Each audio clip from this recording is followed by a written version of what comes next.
DJ Shashi Lal Yadav Kuwari बाजार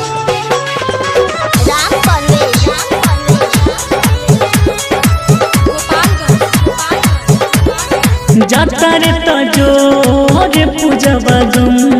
नहीं खे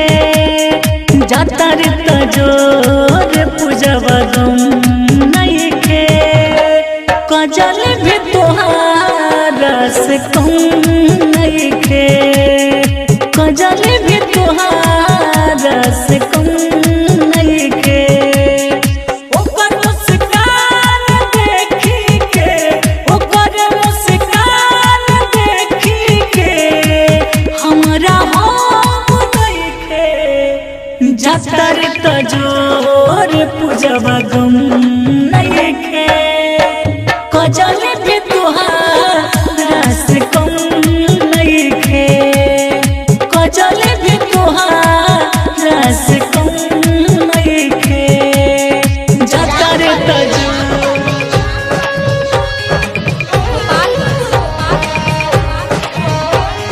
पटेल रिकॉर्डिंग स्टूडियो उचाईपुर।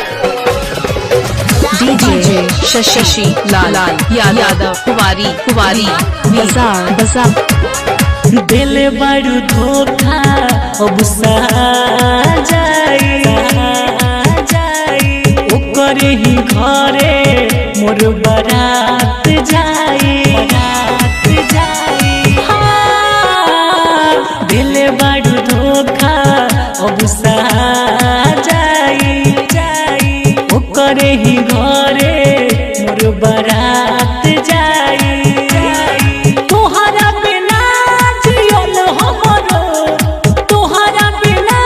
जियल हमरो अब खत्म नहीं के जाता रे तो जोर पूजवा गम नहीं के कजल भी तोहारा से कम नहीं के कजल भी तोहारा से कम नहीं के जाता रे तो डीजे शशि लाल यादव कुवारी बाजार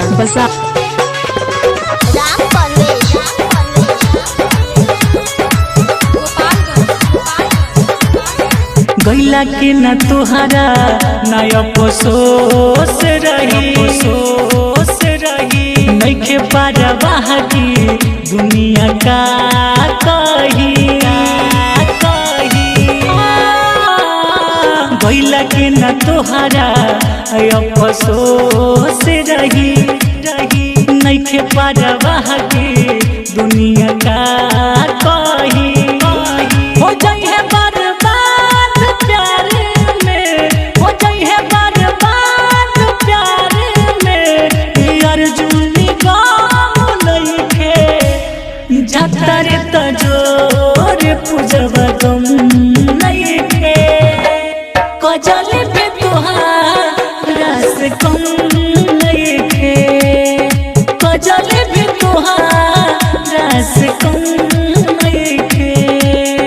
जाता रे तो डीजे शशि लाल यादव कुवारी।